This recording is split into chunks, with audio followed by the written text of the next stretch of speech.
Selamat pagi, Bu. Ya, selamat pagi semuanya. Selamat pagi. Sebelum itu mungkin kita perkenalan dulu ya, Bu. Nama Ya. saya Michael Jefferson Balatangkilisan dan kita ada satu kelompok ini, kita ada 4 orang, Bu. Kita ada Brian Lefransi Marmata, ada Friedolf Berlin Tortozega, dan juga Jericho Iktuseo. Nah, mungkin sebelum kita lebih lanjut, Bu, mungkin boleh perkenalan dari Ibu juga, Bu. Ya, nama saya Erma Yuli Hastin. Saat ini saya sebagai profesor dan peneliti ahli utama serta ketua kelompok riset interaksi atmosfer laut dan variabilitas iklim dari Pusat Riset Iklim dan Atmosfer Badan Riset dan Inovasi Nasional atau BRIN. Oke, baik, terima kasih, Bu. Mungkin kita mungkin langsung mulai aja, Bu. Ya, Dengan tema yang kita sudah sempat berikan juga kepada Ibu melewat teman kami Brian, dengan tema yaitu mengenai kepentingan elit kepentingan elit, marginalisasi masyarakat lokal dan kerusakan lingkungan dalam pengelolaan kekayaan alam di Indonesia. Itu yang tema yang kami bawakan dalam mata kuliah kewarganegaraan. Oh ya, ya. sebelum itu kita dari kampus Universitas Matana, Bu. Jadi Oke. kita diberikan tugas untuk dalam bentuk podcast sih sebenarnya, Bu. Cuman karena kita mungkin karena jarak juga, mungkin kita bisa dari online aja ya, Bu. Ya. Eh, Mungkin kita sebelum mulai mungkin kita akan sedikit review sedikit kenapa kita memilih tema ini. Hmm. Nah, untuk alasan kita memilih tema ini sebenarnya kita mengetahui bahwa Indonesia itu adalah salah satu negara dengan kekayaan sumber daya alam yang melimpah. Mulai dari hutan tropisnya, hasil pertambangnya, minyak, gas, hingga keragaman dari laut juga cukup melimpah lah sumber daya Indonesia ini. Tapi terkadang kita lihat bahwa melimpahnya sumber daya tersebut tidak selalu berdampak positif bagi masyarakat lokal. Dalam hal praktiknya, pengelolaan sumber daya alam seringkali lebih mengutamakan kepentingan elit politik dan ekonomi dibandingkan kesejahteraan masyarakat di sekitar wilayah pengelolaan. Nah, hal inilah yang menjadi eh, pusat perhatian kami bahwa sering sekali ada hal-hal kepentingan-kepentingan tersendiri yang akhirnya berpengaruh kepada masyarakat, berpengaruh kepada lingkungan-lingkungan sekitar. Tidak melihat maksudnya karena kepentingan itu akhirnya tidak melihat dari berbagai sisi. Nah, mungkin dari sinilah kita akan membahas lebih lebih lebih luas lagi, lebih detail lagi tentunya, Bu. Mungkin untuk awal mungkin kira-kira terkait dengan judul ini, Ibu ada yang ingin disampaikan nggak, Bu? Ya, temanya kan luas ya. Ini menyoroti tentang isu, katakanlah, pengelolaan sumber daya alam, tapi dilihat atau ditinjau dari dua aspek atau dua pihak ya.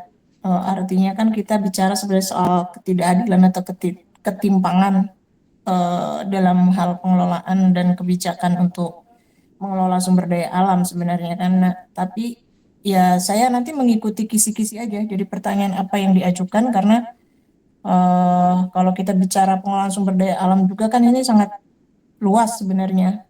Jadi mana yang mau kita fokuskan atau mungkin mau mengambil sebuah studi kasus atau apakah secara umum. Nah, ini seperti apa gitu ya. Karena memang sebenarnya tema umum seperti ini adalah kaitannya dengan isu lingkungan juga gitu, yang saya kira dihadapi oleh seluruh negara gitu. Jadi tidak hanya kita bicara atau mengkritisi negara kita aja gitu ya, tapi memang ini adalah problem yang general, yang umum. Bagaimanapun juga sumber daya alam itu pengelolaannya kan tergantung oleh orang-orang yang berkuasa kan, pemangku kepentingan, mengambil kebijakan.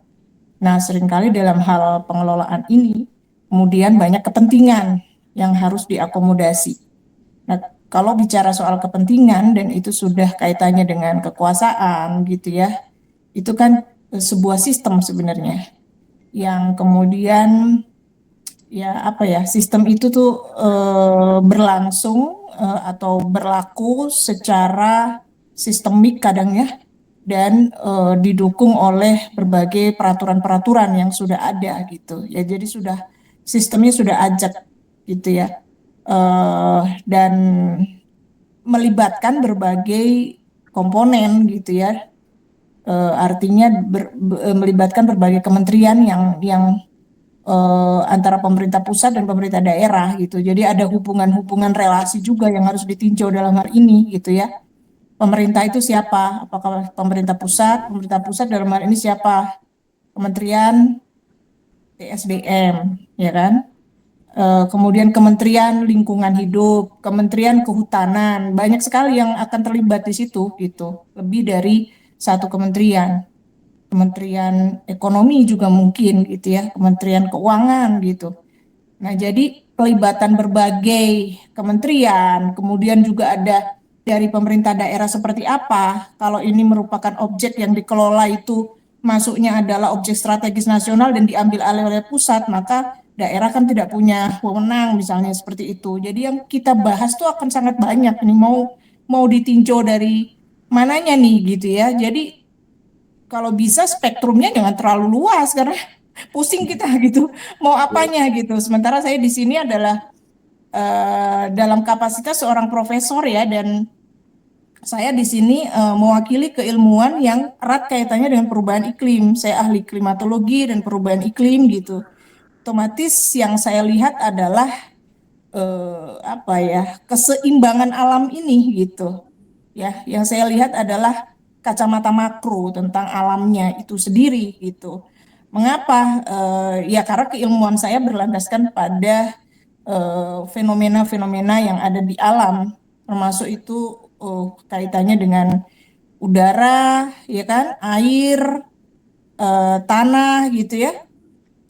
Jadi hal-hal yang sudah ada di alam yang kita sebut sebagai sumber daya alam itu eh, apa namanya, merupakan skup dari keilmuan saya, sehingga saya kalau ditanya tentang hal-hal yang mungkin sifatnya adalah hukumnya atau bagian dari apa hal yang lebih spesifik gitu kaitannya dengan legalitas perundang-undangan dan seterusnya, mungkin itu bukan bukan hal yang perlu saya bahas gitu, tapi ya secara general gitu bagaimana sebenarnya apa ya, kaitannya mungkin mungkin lebih kepada existing saat ini, kondisi perubahan iklim seperti apa, efeknya kemana gitu kan.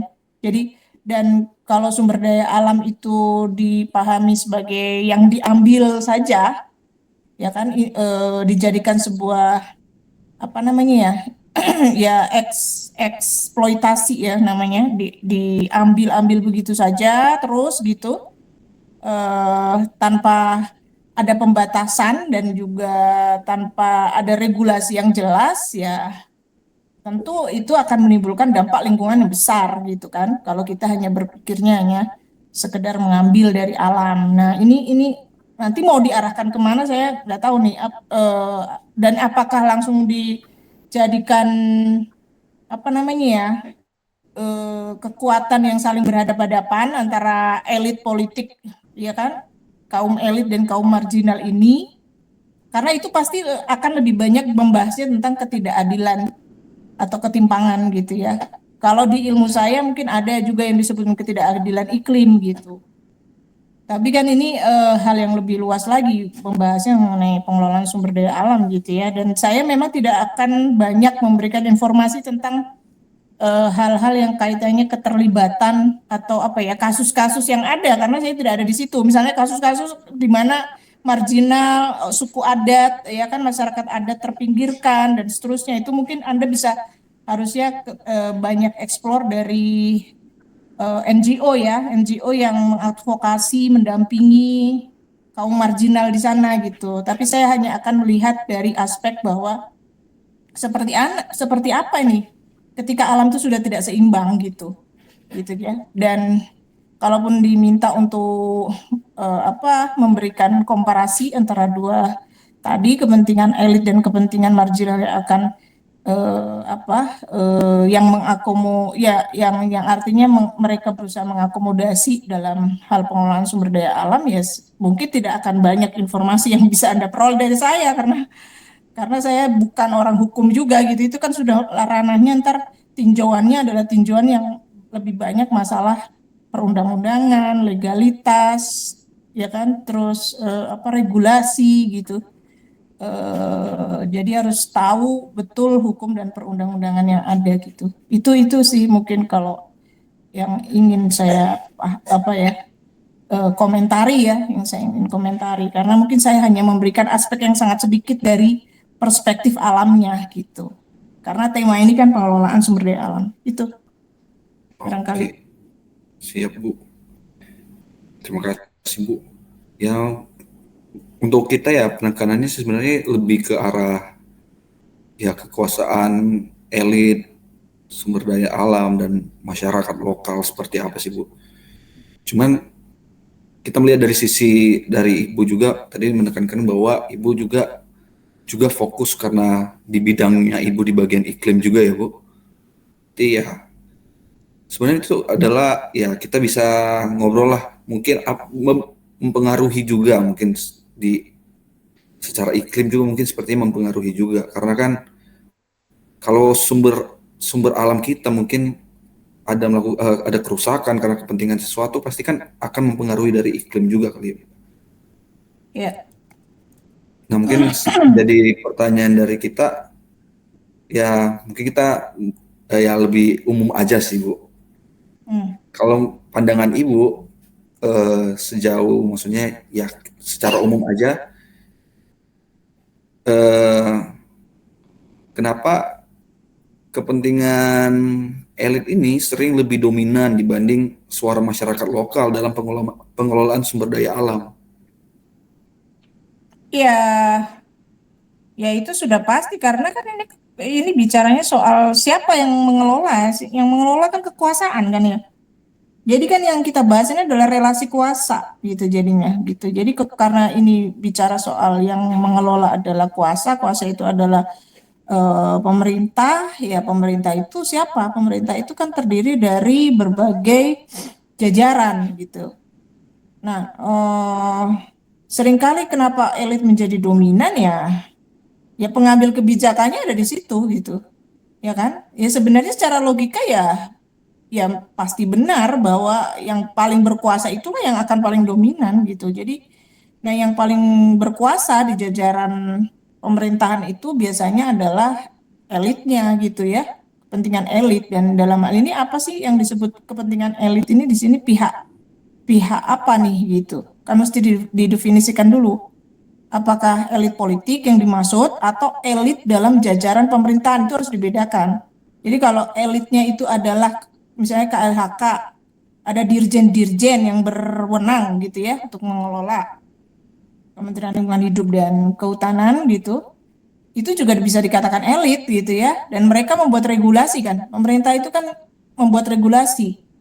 Nah, ini elit yang mana dulu yang kita kita anggap sebagai elit di sini, atau elit politik? Kalau elit politik kan beda lagi gitu. Elit politik ini sebenarnya tidak berhubungan secara langsung dengan kebijakan, artinya tidak membuat regulasi yang bersifat ya sebenarnya regulasi itu ada di DPR juga ya, DPR dan pemerintah kan itu bersidang untuk membuat sebuah regulasi. Nah, tapi usulannya kan biasanya dari pemerintah tuh, terus nanti dikritisi sama DPR gitu kan, biasanya RUU atau bisa juga sih inisiatif dari DPR, karena DPR itu kan membuat legislasi, badan legislasi juga gitu. Artinya ini mana nih, elit DPR yang dimaksud, elit pemerintah, atau elit mana? Elit yang segelintir yang sangat kecil di sebuah perpolitikan yang di puncak gitu ya.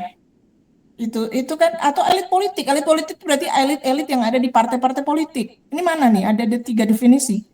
Elit yang ada di DPR juga kita bisa sebut sebagai elit ya, Karena di DPR tadi tugasnya tadi bersama-sama dengan pemerintah membuat regulasi.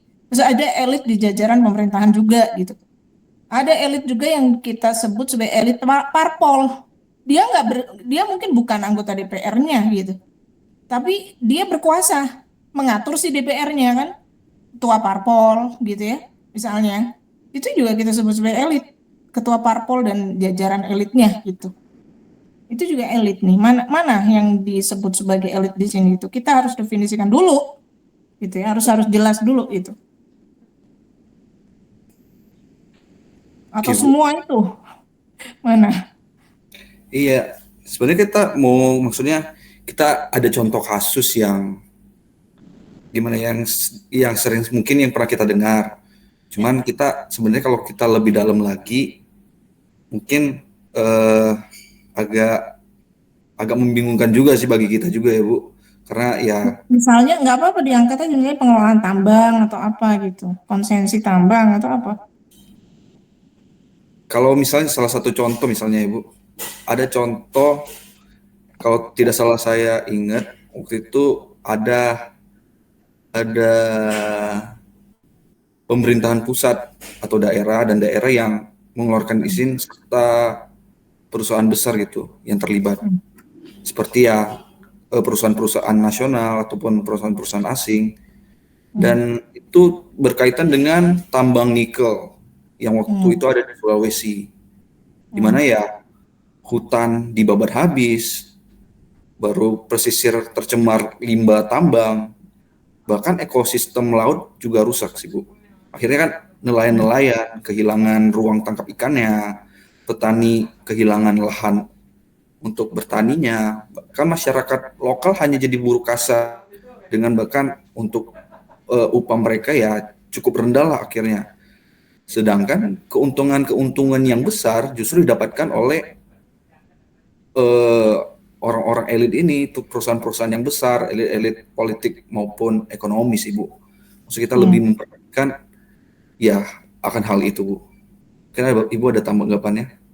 Iya kan tadi saya bilang bahwa izinnya dulu kan berarti izin melakukan pertambangan itu misalnya ya nikel itu kenapa dipilih di situ dan kemudian itu kan sebuah proses yang sangat sebenarnya di situ ada proses untuk dari awal menjadikan itu tambang misalnya memutuskan daerah itu akan dibuka tambang atau dilakukan pertambangan gitu ya di bidang nikel tadi gitu di di Sulawesi misalnya tadi itu kan melalui proses yang panjang seharusnya gitu.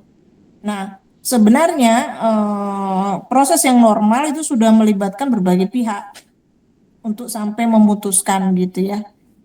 Regulasi izinnya itu, izin dikeluarkan itu kan mesti ada transparansi publik juga di sana ya, partisipasi publik gitu kan. Itu harus disampaikan sedemikian rupa sampai dihitung betul gitu ya, dampak-dampak yang bersifat lingkungan, ekologis maupun dampak terhadap masyarakat sekitar. Nah, saya tidak tahu nih proses seperti itu apakah dijalankan selama ini dengan cukup normal gitu ya. Artinya kan bahwa itu butuh proses yang sangat panjang, ya kan? Diskusi terus FGD dan seterusnya gitu melibatkan berbagai pihak gitu ya apa di situ NGO juga dilibatkan, masyarakat adat dilibatkan gitu kan tidak hanya sekedar diwakili sama DPR nih karena DPR-nya punya dapil di situ kan nggak juga seperti itu gitu. Tapi benar-benar pelibatan dari arus bawah ini harus diakomodir atau diakomodasi sedemikian rupa. Bahkan mungkin juga melibatkan mahasiswa ya, gerakan-gerakan mahasiswa karena mereka adalah biasanya anak-anak yang tidak punya kepentingan gitu ya. Kalangan muda ini ya kepentingannya itu masih sangat idealis untuk apa ya? Intinya dia ingin mengabdi lah ya, mengabdi kepada publik gitu ya, kepada masyarakat gitu, pada rakyat gitu. Jadi ini yang harus ada proses-proses seperti ini. Kalau memang ingin menghasilkan izin yang ini ketika ia dikeluarkan itu sudah meninjau berbagai aspek gitu ya, berbagai sisi dan tidak ada kalaupun ada kerugian atau dampak lingkungan gimana caranya gitu ya untuk tapi sulit gitu, sangat sulit. Jadi kalau ya Anda bayangkan saja satu pohon kita tebang atau kita ya intinya kita tebang satu pohon, itu di dalam satu pohon tuh ada banyak banget habitat ya dari binatang-binatang segala macam dari yang kecil-kecil gitu ya sampai binatang-binatang yang bisa kita lihat dari yang tidak bisa kita lihat yang maupun yang sudah kita lihat gitu ya flora faunanya itu dalam satu pohon itu kan luar biasa gitu kita nggak pernah lihat bahwa di situ ada tupai ada apa burung ada segala macam lah ya itu akan jelas akan punya pengaruh gitu ya bahkan satu pohon pun ini berhektar-hektar gitu. Jadi kalaupun ini katakanlah ini untuk industri ini nanti efeknya untuk perekonomian juga dan seterusnya gitu ya. Kan tetap harus dikalkulasi gitu efek-efek itu tadi gitu. Dan ternyata kalau kalkulasinya tadi menunjukkan bahwa ini terlalu besar impactnya karena untuk memulihkan lagi itu butuh waktu yang berapa lama mungkin tidak akan pernah bisa pulih lagi gitu kan. Jadi ini mau dievakuasi kemana gitu? Habitat yang alamnya tadi yang sudah kita rusak gitu ya. Terus ya banyak binatang yang mungkin juga biodiversitas itu pasti sudah akan terdegradasi gitu ya dengan adanya apa kondisi kita memaksakan membuka lahan gitu. Apalagi membuka lahannya benar-benar untuk tujuan pertambangan itu merusak banget kan dibanding dengan membuka dengan perkebunan misalnya ya, itu masih masih mending karena ditanam lagi gitu ya misalnya sawit tapi ini kan tambang gitu tambang tuh benar-benar ya bagaimana lah potensi merusaknya itu udah udah secara aklamasi gitu bisa dipahami gitu ekstraksi itu ya nah eh, ini kan harus dikalkulasi betul apalagi kalau dia menimbulkan pencemaran nambah-nambah lagi gitu ya efeknya gitu ya. Udah gitu tercemar lagi, airnya tercemar, tanahnya tercemar, udaranya tercemar gitu.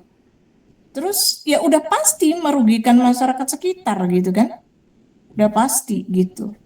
Nah, jadi pemilihan tempat pun kan harus dihitung betul gitu. Dari berbagai aspek tuh harus ditinjau dan harus melibatkan berbagai pihak. Nah, disitulah biasanya elit bermain kan gitu untuk memuluskan jalan gitu kan.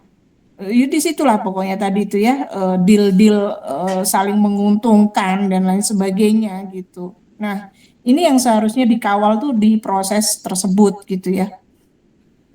Bukan berarti kita kemudian anti terhadap ekstraksi gitu ya, tapi belum ditemukan teknologi sampai sejauh ini gitu ya yang bisa sih tambang tapi tetap gitu memperhatikan maksudnya itu sangat pembukaan lahannya nggak semasif itu dan seterusnya tapi kalau pabrik yang dibuka gitu kan di tengah hutan gitu kan di tempat itu kan memang ya bisa kita bayangkan sendiri seperti apa gitu ya jadi itu satu sisi yang menurut saya apa dari proses pengambilan keputusan ya dan pembuatan regulasi serta mengeluarkan izin itu harus melalui proses yang panjang dan juga melibatkan berbagai pihak dan benar prosesnya itu yang harus dikawal gitu ya dan saya nggak tahu sudah sebanyak apa kasus-kasus itu terjadi gitu ya yang sudah selama ini ya seperti Newmont juga kan waktu itu sampai sekarang juga bisa masih menimbulkan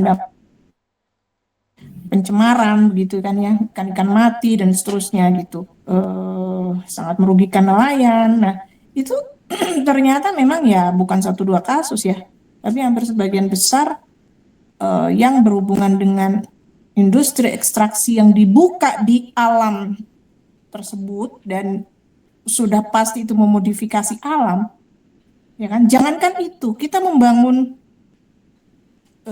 giant wall sea itu ya kan yang katanya mau dibangun itu aja kan harus dipertimbangkan gitu membangun seperti itu sebesar itu gimana itu efeknya buat kehidupan nelayan untuk ikan-ikan dan seterusnya dibangun eh, giant tadi gitu ya apakah memang seperti itu gitu kan solusi maksudnya dari kacamata sains itu nggak, justru kita itu berusaha untuk nature based solution gitu ya. Apalagi yang jelas-jelas tujuannya udah ekstraksi. Nah, itu benar-benar deh harus kita hitung betul. Bukan berarti kemudian kita itu anti kemajuan, ya kan? Bukan anti kemajuan, tapi dampak terhadap lingkungan itu harus kita hitung betul intinya. Kita harus sangat berhati-hati di situ. Apalagi dalam kondisi bumi ini sudah memanas 1,5 derajat gitu kan. Kan berarti nanti akan ada modifikasi iklim yang lebih panas lagi secara lokal di situ. Ada pemanasan lokal. Padahal sudah ada pemanasan global gitu kan. Ditambah kita nambah lagi dengan pemanasan lokal di wilayah tersebut yang memodifikasi iklimnya gitu. Itu kan juga parah gitu. Itu akan menambah lagi ya apa keterparahan lah ya, tingkat parah dari ya perubahan iklim dan pemanasan global efeknya gitu ya. Jadi intinya adalah justru kita itu harus mencari solusi-solusi di mana ekonomi tetap bergerak tapi juga tidak gitu ya. Jadi peningkatan ekonomi itu juga selaras dengan lingkungan gitu loh, lingkungan yang tetap terpelihara dan terjaga. Nah, itu dikenalnya dengan konsep sustainable development gitu kan sebenarnya. Jadi pembangunan jangan sampai tidak memperhatikan keberlanjutan dari lingkungan. Kan sebenarnya sudah bagus itu, dan itu sudah menjadi konsep internasional global yang disepakati sustainable development itu. Nah, jadi kan sebenarnya tinggal di breakdown dari sana. Kalau ingin membangun sebuah industri nikel gitu ya, atau tambang gitu di alam, sustainable development-nya sudah memenuhi belum berbagai unsur itu. Saya yakin itu sudah ada regulasi rincinya gitu, harus memenuhi ABCD secara SOP dan seterusnya sudah ada. Tapi kan di kita itu yang jadi masalah adalah implementasi ya kan? Implementasinya gitu. Jadi seharusnya konsepnya itu adalah sustainable development. Kemudian misalnya ya masalah ekonomi. Ekonomi sekarang dunia itu bergerak ke ekonomi hijau. Bagaimana tetap memperhatikan dan bahkan bagaimana caranya supaya segala proses dalam industri dari hulu ke hilir itu tidak mengurangi kadar hijau tadi gitu ya. Maksudnya itu hijau itu kan artinya ke arah lingkungannya gitu ya. Itu harus terjaga tetap, dan begitu banyak skema-skema yang sudah dibuat sampai pengurangan pajak, insentif gitu ya. Itu kalau industri atau pelaku ekonomi itu memperhatikan konsep-konsep ekonomi hijau tadi. Nah, jadi dunia ini bergerak kemana, Indonesia bergerak kemana? Jadi kalau kita lihat di luar negeri, di negara-negara maju, semua udah ke arah ekonomi hijau gitu kan.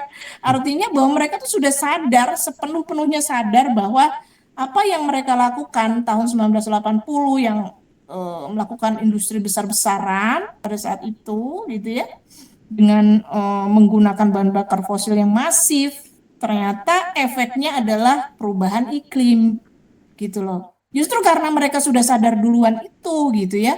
Kita itu jangan kemudian mengatakan negara-negara mereka juga tahun 80-an mereka melakukan seperti kita. Lah kok kita mau mengulangi kesalahan yang sama sih gitu. Ngerti nggak? Jadi justru mereka ini sudah setelah 20 tahun berjalan mereka sadar. Mereka sadar, makanya wah ini nggak benar ternyata kita sama ini gitu. Jadi marilah kita melakukan ya tadi menawarkan konsep-konsep solusi ya. Solusi kan yang bisa sebenarnya kita mestinya juga bergerak bersama gitu loh, beriringan dengan yang ditawarkan oleh konsep dunia tadi gitu ya, bahwa oh ya berarti kita harus punya solusi nih bagaimana supaya ekonomi tetap maju tapi juga tetap memperhatikan keseimbangan alam. Karena kita jangan mengulangi negara maju yang mereka justru sudah mencapai puncak kesadarannya karena mereka sudah mencapai peradaban ya, puncak peradabannya segala macam tuh jauh lebih maju dari kita, itu 2 dekade 3 dekade sebelumnya gitu dari kita. Itu kita masih pada saat itu belum ngerti apa-apa gitu, mereka sudah puncak peradaban gitu kan.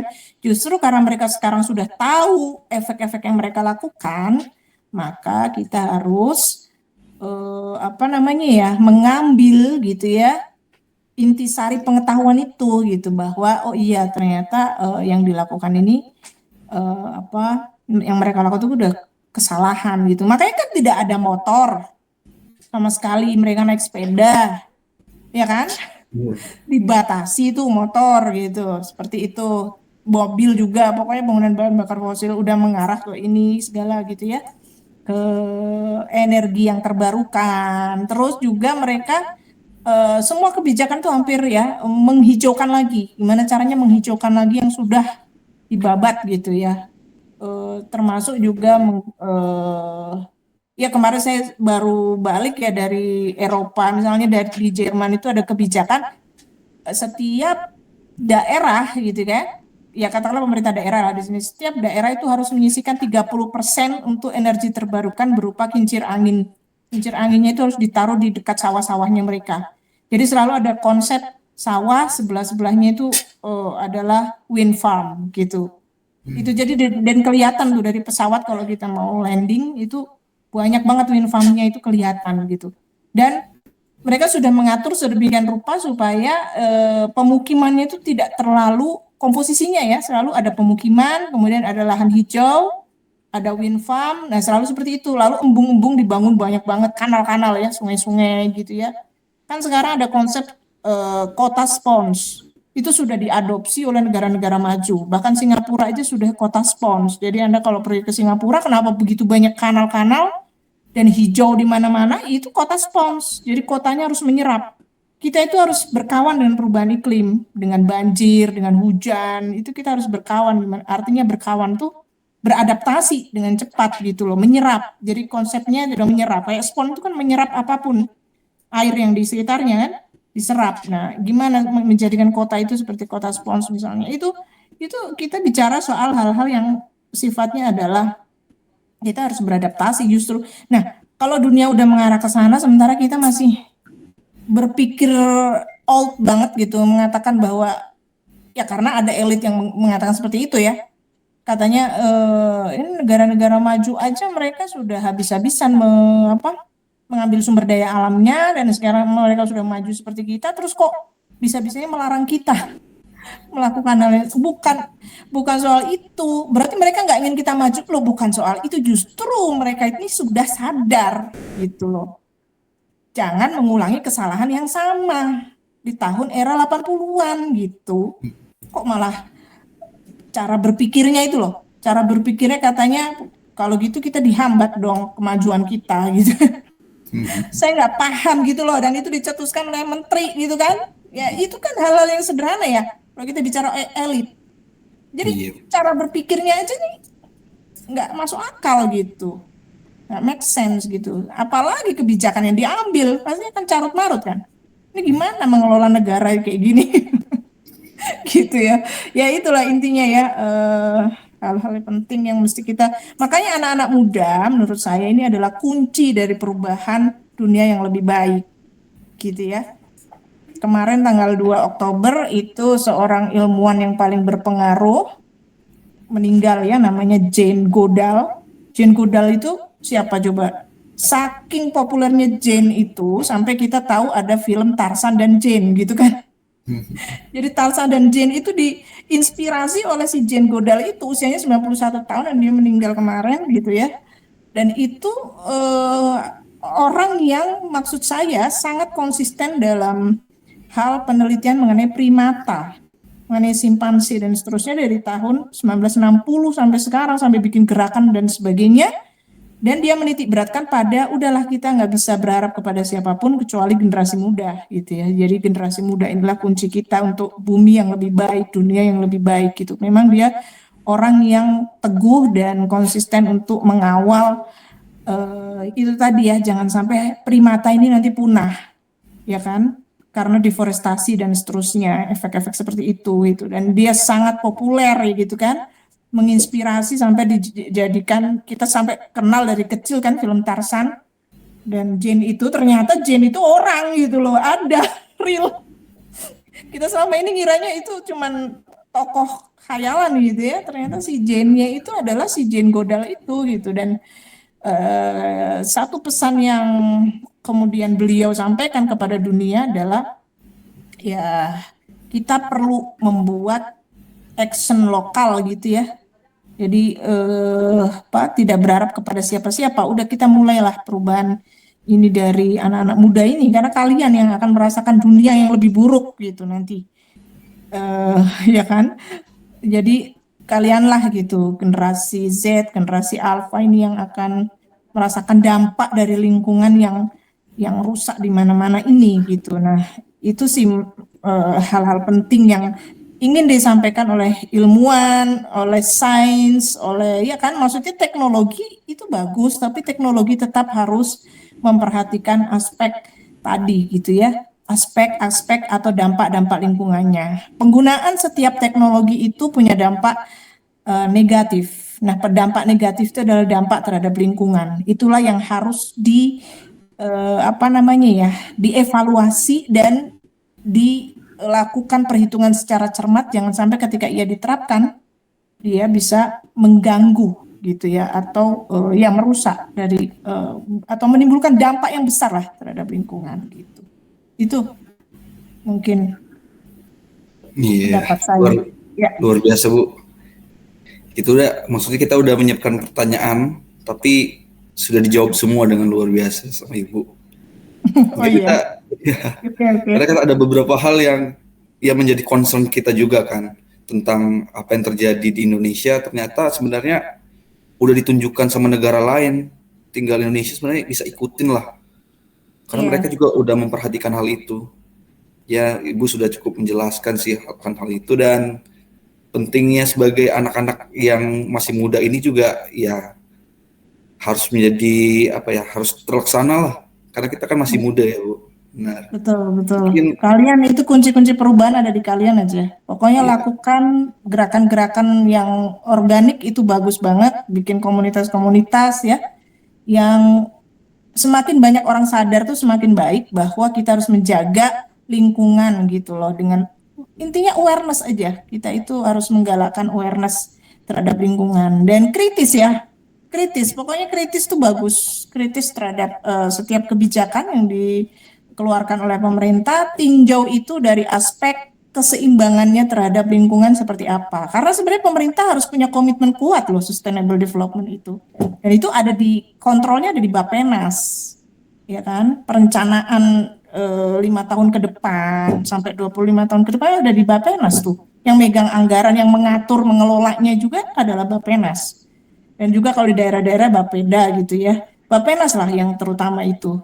Dan tentu disupport oleh Kementerian Keuangannya ya, yang memberikan ini apa namanya support dananya gitu ya, yang memberikan izin lah ini boleh dikeluarkan atau enggak. Nah, tapi kan ya artinya kalau Bappenas sudah membuat rancangan ABCD Sustainable Development gitu kan, namanya itu RPJMN, kalian bisa cari dokumennya, berarti mestinya kementerian-kementerian itu bergerak selaras dengan itu gitu ya. Dan Bappenas juga melakukan tugasnya dengan baik gitu. Nah, kuncinya itu memang sustainable tadi, konsepnya itu adalah jangan sampai pembangunan itu tidak memperhatikan keberlanjutan. Ya dari hal yang misalnya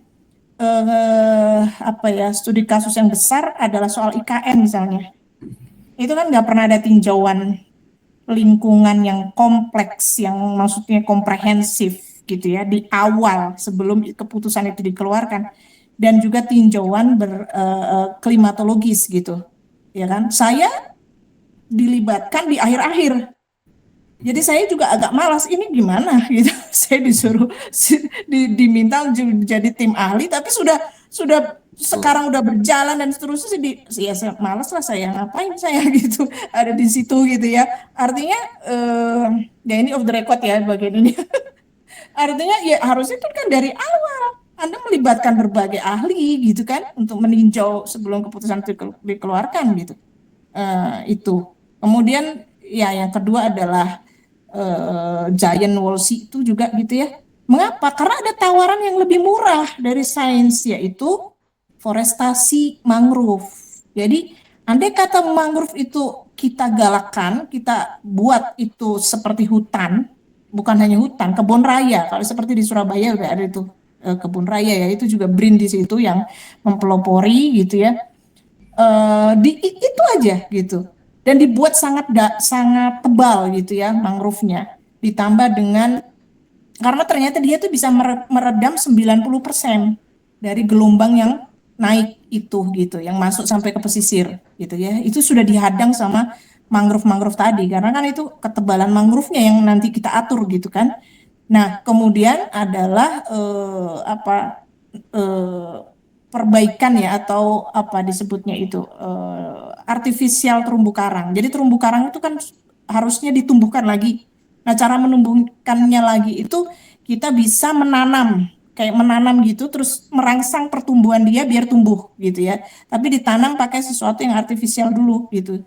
Jadi nanti makin banyak itu si habitat terumbu karangnya banyak lagi. Jadi kita menciptakan terumbu karang yang baru. Itu juga punya efek ya dalam tadi meredam gelombang juga gitu. Jadi ini nature based solution gitu dan lebih murah. Itu dulu yang harusnya kita lakukan sebagai upaya untuk misalnya menjaga pantura ini kawasan pesisir gitu ya. Itu aja dulu kita komitmen misalnya ya. Tapi kan ini alih-alih seperti itu langsung berpikirnya giant wall giant sea wall atau apa? Giant sea wall gitu kan. Nah ini gitu sudah langsung diucapkan lagi gitu ya sama presiden tentang giant sea wall. Ini kan dua dua dua solusi besar yang apakah sudah ada tinjauan secara komprehensif nih dampaknya terhadap lingkungan tuh seperti apa? Dan harusnya publik tuh kan menuntut itu ya. Ini pertanggungjawabannya adalah dia transparan terhadap publik, harus ada partisipasi publik dan seterusnya gitu karena ini mengancam nanti para nelayan loh, kehidupan para nelayan pantura dan seterusnya gitu kan, karena kan pasti berpengaruh lah, nggak mungkin enggak gitu ya, terhadap ikan-ikan dan seterusnya juga gitu. Nah ini ya kan misalnya jadi ini sebenarnya kenapa science based policy, jadi rekomendasi dari kami itu adalah bagaimana sains itu merupakan awal mula dari kebijakan itu dibuat gitu. Jadi perhitungkan dari aspek sainsnya seperti apa gitu. Ada nggak tawaran-tawaran yang sebenarnya sudah ada ditawarkan oleh sains gitu kan? Tinjau itu dulu gitu. Itu yang sama ini tuh selalu miss. Jadi ada missing link dalam kebijakan-kebijakan kita yang sebenarnya bukan science based policy kan, tapi project based policy. Di kita masih project based policy. Itu aja sih sebenarnya untuk menggambarkan kondisi Indonesia. Kalau bicara soal tadi ya, tema besar itu adalah karena kita masih project based policy. Dan di project itu ada berbagai elit yang bersepakat di sana. Sehingga menjadi project based policy gitu kan. Itu aja sih. Karena saya independen gitu ya, ilmuwan, jadi saya ya mengomentari ini atau mengkritisi ini dalam kacamata aspek keilmuan saya gitu. Itu mungkin ya Oh, cukup ya. cukup cukup luar biasa Ya, Bu. Brian, Michael dan siapa Fridolf. Iya, Jadi oke, ini saya mau ini dulu ya, screenshot ya. boleh boleh. Oke, Oke, mungkin itu aja sih dari kami Bu. Yang ya, bisa ya, bisa kita cukup cukup belajar banyak lah dari Ibu yang udah Ibu sampaikan. Ya kedepannya kita berharap ya kita ini yang masih muda bisa berdampak baik lah untuk kita iya, Indonesia. Karena ya juga memperhatikan banyak efeknya ya, efek buruknya juga ada. Tapi kita jangan mau lama-lama lah di efek buruknya. Jadi iya, harus kerja di efek baiknya itu. Mungkin itu aja betul. dari kami Bu. Terima kasih atas Iya, waktunya. iya. Ya Makasih mungkin, sama-sama. mungkin kalau kita ada Oke. event berikutnya, Ibu bisa berkenan lagi jadi Iya, pembicara iya, kita. dengan senang hati.